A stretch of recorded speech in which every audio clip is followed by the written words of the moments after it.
Salut Tammy, alors, enchanté, je suis vraiment content de pouvoir te parler. Moi, je suis un grand Comment passionné de vas-tu? bourse. Moi, je vais bien, Ouais, merci, et toi? magnifique. Euh, je suis un grand passionné de bourse et je dois admettre que tes vidéos sur YouTube m'ont plusieurs fois aidé comment dire, à ne pas me sentir totalement fou. OK, Et OK. donc ça, c'est génial. Et je sais que tu dois être probablement très souvent confronté à des paradoxes et tu restes un Mmh homme mh. finalement. Mmh. Euh, J'aurais une question et je sais que tu es très sincère par rapport à ça. Bien sûr, n'hésite pas. Euh, D'ailleurs, il y a aucun tu peux me poser toutes les questions que tu veux sans aucun problème. Vas-y, à toi de jouer. D'accord. Est-ce que tu penses qu'il y a aujourd'hui, tu vois, dans le monde francophone, un acharnement de la part de certains entrepreneurs vis-à-vis du trading, en prenant en compte qu'en travaillant acharnement, OK. avec beaucoup d'acharnement. Ouais, ouais, ouais. Alors, j'ai pas compris ta question, tu peux la reformuler? Il y Si tu a j'ai pas veux, compris si ta tu veux, question. Ouais. si tu veux, on entend très souvent quand même des choses assez négatives autour du trading, et c'est vrai que c'est Ah, très OK, facile de perdre de OK. l'argent. Bien sûr, bien sûr. Et si tu veux, moi, ce que j'aimerais, ou moi, ce que j'aime et ce que j'aimerais, c'est que la bourse devienne le plus palpable possible, en fait. Parce que Je suis beaucoup de d'accord. gens, voilà. Et OK. donc, OK, j'ai compris ta question. En fait, pour toi, le trading, par exemple, il a mauvaise presse. Il y a beaucoup de vendeurs de rêves, hein. Il y a Block Bourse, qui est un étudiant d'ailleurs qui dit, il y a beaucoup de vendeurs de rêves et il a raison. Et en fait, l'idée, c'est, finalement, est-ce qu'on peut réussir du trading? C'est ça. Est-ce qu'on peut réussir du trading? être Est-ce rentable, que voilà, voilà. est-ce qu'on peut être rentable? OK. Moi, tu connais mon discours sur la question. Pour moi, le trading, je l'assimile à un sport de haut niveau. Oui. C'est-à-dire que tu as beaucoup d'appelés, très peu d'élus. Donc moi, mon discours, il est très, très, transparent, très clair sur le sujet. Tu dois avoir un super courtier, c'est-à-dire tu dois vraiment faire gaffe à quel courtier ou au courtier que tu vas utiliser. Par exemple, moi, les CFD, c'est pas quelque chose que je recommande. Tu sais qu'il y a beaucoup d'argent avec l'affiliation. Par exemple, Oui. l'ouverture d'un compte chez un courtier CFD, c'est 1 000 euros. C'est-à-dire que si moi, Tammy Cabage, je disais à ma communauté, salut ma communauté, j'ai un super courtier, je vous recommande d'aller chez lui, et ben c'est 1 000 euros par ouverture de compte. C'est magnifique, tu vois. Oui. Et ça existe depuis des années, des années, des années. Et moi, j'ai toujours refusé de le faire. Donc, juste, je vais développer mon raisonnement. J'ai refusé de le faire. Pourquoi? Parce qu'il y a cette fameuse étude de l'AMF qui montre que, et cette étude, elle date de 2014, qui montre que les particuliers, non seulement perdent de l'argent, mais se font rincer sur les CFD. C'est-à-dire que, tu vois, ils ont montré les gagnants et les perdants. Les gagnants, le top 1% gagne 20 000 euros sur les CFD. Mhm. Le top 1% gagne 20 000 euros. Est-ce que ça te fait rêver, toi? Non, non, c'est vrai. Ça ne me fait pas rêver non plus. Ah, et par contre, les pertes sont colossales. Donc, le gain total, tous les gains sont de 10 millions et toutes les pertes sont de 170 millions. Et qui gagnent? Ceux qui font de l'affiliation et les courtiers. Maintenant, là, je réponds à ta D'accord. question, on rentre Ouais, ah, dans le vif du y a sujet, pas de hein. problème. Là, Ah il n'y a oui, oui, pas y a pas de de, problème. tu vois, Non, non, de non, langue de non, c'est bois, hein. parfait. C'est Je parfait. suis hyper clair. Maintenant, C'est parfait. le trading, il faut avoir les bons outils. Et donc, à partir de là, si tu veux te former avec les CFD pour te faire la main, génial. Mais c'est pas comme ça que tu vas gagner de l'argent. Donc, si tu veux, comment dirais-je, t'acclimater ou développer une méthodologie, etc., why not? Après, moi, je recommande vraiment un courtier comme Interactive Broker. Je recommande d'avoir des frais de courtage très faibles parce que les courtiers, ils se gavent en courtage. Ils se gavent en courtage. Et le D'accord. particulier, il ne le voit pas, mais à la fin de l'année, c'est-à-dire même si tu gagnes de l'argent, mais tu fais plein de transactions, tu peux payer des Mhm. dizaines de milliers d'euros de commission. Des dizaines de milliers d'euros de commission. Et à partir de là, un particulier a quasiment aucune chance de réussir. Donc, c'est pour ça que moi, quand je dis le trading, c'est un sport, premièrement, il faut le considérer comme un sport de haut niveau. Deuxièmement, si tu travailles dur, tu peux faire des choses incroyables. On a plein d'histoires de traders qui ont cartonné, mais bon courtier, frais de courtage faibles, éviter les raccourcis, etc. Avoir une méthodologie solide. Tu vois, moi, le scalping, je ne suis pas fan. Alors, je sais que je vais me faire des ennemis, qu'il y en a, mais je ne suis pas fan parce que tu es contre les algos, tu es contre, tu vois, les gens qui ont une capacité, une force de frappe. qu'un particulier n'aura jamais. Par contre, un particulier ou un investisseur qui a un certain capital, où est-ce qu'il pourra gagner? C'est sur des mouvements assez puissants, tu vois, où les institutionnels, par exemple les gérants de fonds, ils vont commencer à investir. Tu vas avoir des tendances de fonds. C'est là où tu vas gagner de l'argent. Donc, et c'est là où tu as un avantage en tant que particulier, parce que les gérants, ils sont trop gros. Donc, eux, les gérants, ils vont accumuler, tu vois. Je vais vous illustrer ça, comme ça, vous allez comprendre un peu mon raisonnement. Ça te plaît ma réponse ou non? Oui, oui, oui. Tu es en mode punaise, je suis Je- je- dégoûté, je m'attendais pas euh, à cette réponse. Ouais, bon, attends. hmm. Tu peux Non, on va répondre, dire hein, que tu peux répondre. non, c'était l'histoire de l'affiliation, on va dire, qui n'était pas très, très claire. J'avais un peu du mal Eh ben, Mathieu, à saisir. Donc, pour toi, mais par contre, tu vois, l'entrepreneuriat, c'est quand même, c'est un c'est-à-dire que tu mindset. n'arrives pas à saisir. Explique-moi. Bah, je veux dire, c'est que la psychologie, une fois que tu as conscience d'une certaine psychologie, entre guillemets, est-ce que, par exemple, est-ce que atteindre cette psychologie du trader est aussi Ouais, difficile que, par exemple, atteindre un mindset d'excellence, par exemple, en tant qu'entrepreneur? Tu vois ce que je veux dire? C'est parce que c'est dur l'entrepreneuriat. Parce qu'à la base, c'est c'était la même ça. chose. C'est la même chose. C'est comme le sport, D'accord. pour moi, sport de haut niveau, entrepreneuriat, trading, c'est le même mindset. Il faut avoir un mindset de tueur. Mm. Voilà, c'est Il faut avoir d'accord. un On est d'accord. mindset de tueur. D'accord? D'accord. Donc, Ouais. pour moi, les gros mouvements, tu vois, il faut jouer des mouvements puissants. Parce que les institutions, elles accumulent ici, elles commencent à acheter, tu vois, elles commencent à acheter, à acheter, à acheter. À un certain moment, quand le titre commence à monter, ces institutions, elles continuent d'acheter. Et le problème, c'est que les institutions, elles sont tellement grosses, tu vois, qu'elles ne peuvent pas acheter tout d'un coup.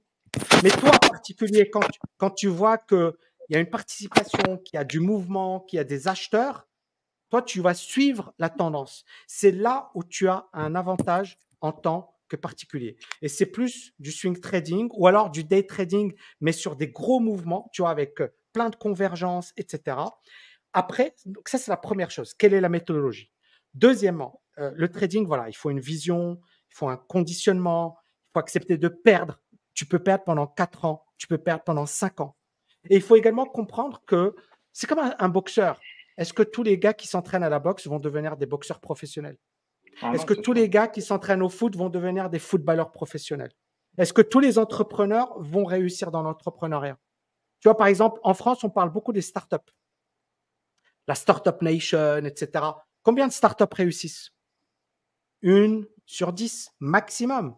Maximum. Qui rejoint les startups? Ben, les diplômés d'HEC, il y a un petit écho, les diplômés de Polytechnique. Est-ce qu'on va dire que Polytechnique c'est nul ou HEC c'est nul? Non, c'est les meilleures écoles. Et pourquoi ces gens-là n'arrivent pas à réussir en business? Parce que le business, c'est dur. Je sais, je suis Ouais. entrepreneur. C'est dur. Ouais.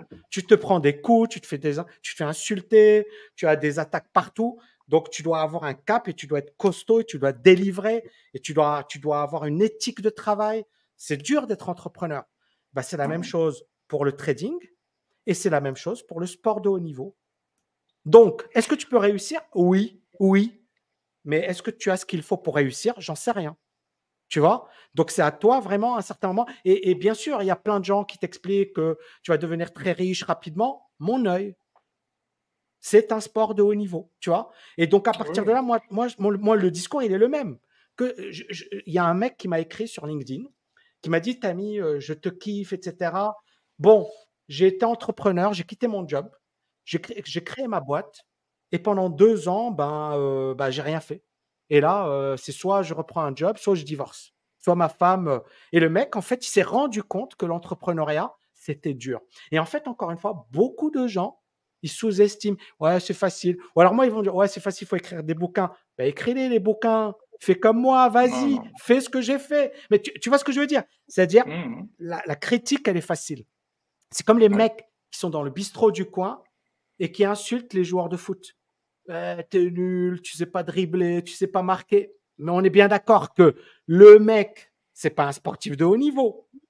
Il est à des années-lumière du niveau d'un footballeur de haut niveau. Mais il va Ouais. critiquer le footballeur de haut niveau. Alors que le footballeur de haut niveau, pour devenir footballeur de haut niveau, c'est pas donné à tout le monde. Tu vois ce que je veux dire? Ouais. Et Ouais, ben c'est ouais. ça, il faut vraiment le comprendre. Donc il faut vraiment, vraiment, vraiment que tu te dises, Oui, c'est possible de réussir. Oui, tu peux faire des choses incroyables en trading, dans le business, dans le sport de haut niveau. Mais en fait, c'est toi. Est-ce que tu es capable? Est-ce que tu as cette passion? Est-ce que tu as ce feu? Est-ce que tu as cette rage? Est-ce que tu vas bosser alors que tout le monde te décourage? Tout le monde va te dire ne le fais pas, mais tu vas le faire quand même. Est-ce que tu as ça en toi? Et ça, je ne vais pas dire que c'est inné. Moi, ce n'était pas inné chez moi, mais c'est un truc que tu dois développer. Tu vois, cette rage de gagner, cette rage de te battre, cette combativité et cet acharnement à travailler. Tu sais, moi, je bosse 7 jours sur 7. Pourtant, je suis Ouais, multimillionnaire, je n'ai pas besoin de bosser, je bosse 7 jours sur 7. Donc, il faut vraiment comprendre que c'est ça la réussite. La réussite, c'est pas genre ouais, 2 jours et je réussis. Non, c'est tu bosses, tu bosses, tu bosses, tu bosses. Et ensuite, tu bosses, tu bosses, tu bosses. Tu vois ce que je veux dire? Tu n'arrêtes pas de ouais. bosser. Eh ben, c'est Euh, ça. Donc, tu as ta je... réponse. Et à quel moment, moi, je sais pas si j'ai le temps ou Oui. si peut-être tu Vas-y, préfères de continue, parler. continue, continue.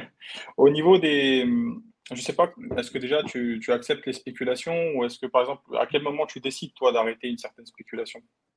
Ah, ben, C'est-à-dire? tu parles de quoi? Tu parles de money management, du trading, de… Bon, c'est ça? Non, par rapport à peut-être des Par rapport à situations, quoi? par rapport à des Mais situations. c'est pas, ta question n'est pas claire. Tu peux la préciser? Tu veux, d'accord. Bon, Précise-moi ta question. récemment, si tu veux, j'ai étudié un petit peu les projets des monnaies numériques qui vont arriver. Donc, la Chine, que ce soit la Chine, l'Europe et alors, c'est pas tout à fait les États-Unis de manière indirecte. Je vais sauter Ok, les deux premières et j'aimerais arriver tout de suite aux États-Unis. Comme tu sais, les États-Unis ont une force de frappe, une force comment dire, ok. comment dire, C'est de une puissance s'adapter en fait. économique. Ok. Ouais, une Ensuite, puissance ouais. économique, mais également de s'adapter, tu vois. Alors, jusqu'à maintenant, officiellement, ils sont pas officiels, d'accord? C'est-à-dire, c'est pas officiel, mais Mark Zuckerberg est à 50% sur le Diem, qui est développé en Suisse. Je sais pas si tu as entendu parler de D'accord. ça. Ok. Et donc, ta question? Et, eh ben, justement, en fait, si tu veux, est-ce que tu connais la particularité du Diem? Non? Non, non. Non? Vaguement, D'accord. Bon, vaguement, bah, j'en ai entendu parler, mais je suis pas, voilà, je vais pas te d'accord. Ah, d'accord. raconter Bah, des parce qu'en conneries. fait, Ok. d'accord. Donc, mais ta En gros, ils question? utilisent, bah, est-ce que justement ça, est-ce que justement, tu vois, c'est pas, ça va pas les laisser dans cette continuité en fait, euh, dans cette puissance économique? Est-ce que justement, c'est pas ça qui va pouvoir les maintenir sur le temps? Enfin, voilà, Peut-être, peut-être, mais j'en sais rien. Et encore d'accord. une fois, on s'en fiche. Si tu Oui, prends par ok. exemple l'exemple de Ray Dalio t'explique que la Chine va monter en puissance et que la Chine va devenir la nouvelle puissance. Et les chiffres également de McKinsey te montrent également que la Chine va devenir la première puissance économique de la planète et que l'Inde va suivre. Maintenant, clairement, les États-Unis, ok, ils seront deuxième, troisième, ils ont toujours l'arme, voilà, la puissance militaire, ils ont toujours le prestige, ils ont toujours une vraie influence, mais clairement, ils sont en Mhm. train de perdre de leur puissance et de leur aura. Tu as vu ce qui s'est passé ces dernières années? C'est incroyable. Tu vois, il y a beaucoup de choses qui ont changé. Donc, clairement, les États-Unis ne sont pas comme avant. Maintenant, est-ce que ça nous intéresse, toi, moi, nous? On s'en fiche. Bah, justement, Et la tu vois le question truc? c'était Oui, vas-y.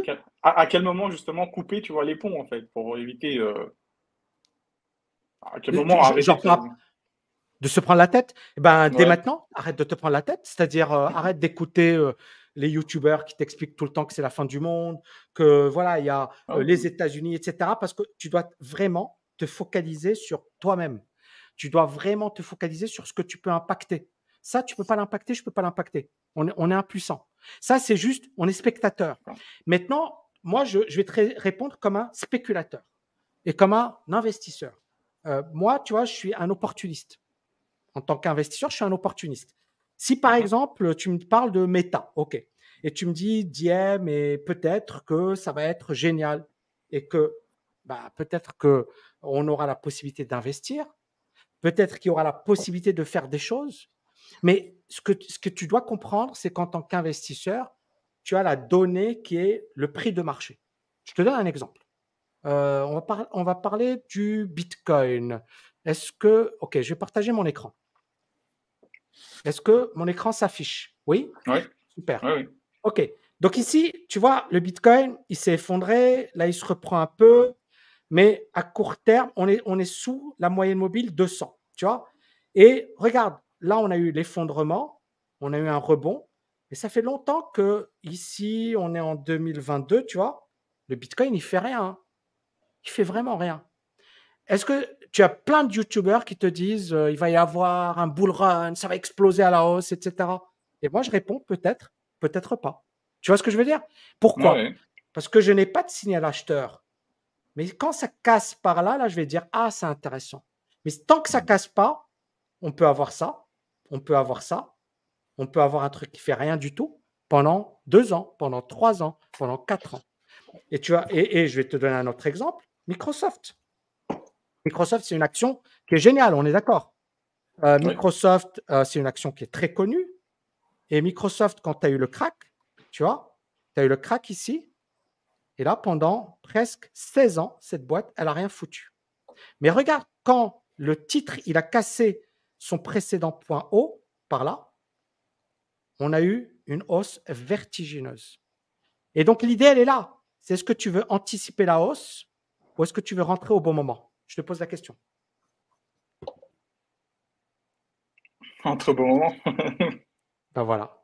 Et ben moi aussi. Donc, l'idée, elle est vraiment que, au lieu de se prendre la tête, le marché, il va te donner les signaux. Il va te dire à un certain moment, tu dois acheter. Ou à un certain moment, il va te dire, reste à l'écart. Et en fait, toi, tu te prends la tête parce que, bon, voilà, c'est normal. Tout le monde se prend la tête. Mais il y a, alors je vais prendre Aurora Cannabis. C'est un très bonne étude de cas. Cette valeur, je vais mettre ici voilà. Et je vais le mettre en monthly. Allez. Cette valeur, regarde. Ici, tu as eu une hausse vertigineuse. On est passé de 6,99 à 140. C'est incroyable. C'est incroyable. Tu vois? Et puis regarde, elle est passée de 140 à 0,75. Est-ce que tu l'achètes aujourd'hui? Je ne sais pas. Tu vois? Non, Mais il y a c'est des chaud. gens, il y a des gens à 25 qui te disent waouh, ça valait 140, ça vaut 25, c'est génial. Ah, punaise, ça vaut 4 dollars, c'est génial. Ah, ça vaut 1 dollar, c'est génial. Ah, ça vaut 0,93 dollars, c'est Mhm. génial. Ah, ça vaut 0. Tu vois ce que je veux dire? Et en fait, c'est un attrape-nigo. Plus ça baisse, plus les gens. Pourquoi? Parce que les gens, ils anticipent la hausse. Et le problème sur les cryptos, mais également en bourse, c'est toujours ce comportement moutonnier. Les gens, ils sont là en mode ouais, c'est une bonne affaire. Ouais, c'est une bonne affaire. Mais si ça va à zéro, c'est pas une bonne affaire. Tu seras ruiné. C'est comme le Ripple. Je sais pas, tu connais un peu le Ripple. Et il y a Oui. toujours des gens qui t'expliquent que c'est magnifique et tout, que Mhm. c'est extraordinaire, que c'est fantastique. Rappelle-toi ce qui s'est passé là. On a eu une hausse juste incroyable. On est passé à 0,97. C'est-à-dire, on a pris 59% en un jour. Est-ce que tu penses qu'il y a eu beaucoup d'acheteurs ce jour-là? Je vois pas Beaucoup. les volumes, mais Les volumes, ils sont là. Ils mhm. sont là. Voilà, ils sont là. 267 millions. Tu vois? Et puis ensuite, regarde, arnaque. Donc, il faut attendre. Il faut attendre. Genre, tu attends une. Donc, ce que je veux te dire, ce que tu appliques dans le trading, tu vois, ce que tu appliques dans l'analyse, tu dois également l'appliquer dans la partie politique, économique. C'est-à-dire qu'en fait, c'est les faits. Les faits, on ne doit pas essayer d'anticiper, on doit juste essayer de coller à ce qui va se passer. Et donc, c'est très dur parce que finalement, nous, êtres humains, on a envie d'être très intelligent, on a envie d'anticiper ce qui va, mais c'est quasiment impossible, ou alors c'est très dur, ou alors il faut utiliser un raisonnement à la Warren Buffett. C'est-à-dire, tu achètes un truc, mais tu sais que c'est sous-évalué et tu évalues le truc. Comme moi, par exemple, j'ai investi à Dubaï, j'ai investi parce que je me suis dit, c'est pas possible, ça peut pas baisser. Mais c'était quand même solide, tu vois. Ouais. Et donc, mais j'avais des arguments, mais c'est dangereux parce que ça aurait pu continuer de baisser. J'ai pris un risque. Tu vois? Par contre, Mhm. l'analyse technique, elle va t'empêcher d'avoir ce raisonnement qui est un raisonnement purement spéculatif. Ça peut monter, ça peut baisser, ça peut ne rien faire. Et d'avoir un raisonnement qui se base sur est-ce qu'il y a des acheteurs? Est-ce que le Ouais. marché me prouve qu'il y a un intérêt et est-ce que c'est intéressant? Tu vois ce que je veux dire? Et à Oui, oui, partir je de vois là, parfaitement. tu passes de spéculateur à investisseur, à stratège. Tu passes de quelqu'un qui est en mode, oui, tous les jours, il va te dire, ouais, le bull run, etc. Non, c'est en 2023, non, c'est en 2024, non, c'est en 2025. Tu vois, les gars, alors que, Ouais. en fait, c'est de la rigolade. On ne sait pas. Personne ne sait. Surtout pas des youtubeurs, voilà, des Ouais. nobody. Tu vois, les mecs, ils ont. Donc, si, si même les gros ne savent pas, c'est pas un youtubeur qui va savoir. Donc, Je suis toi, d'accord. tu dois comprendre ça et prendre tes propres décisions. Je pense que c'était super long, Dani. Ouais. Est-ce que tu as kiffé? Oui, non, bah bien sûr, je te remercie beaucoup. Et Magnifique. Merci beaucoup.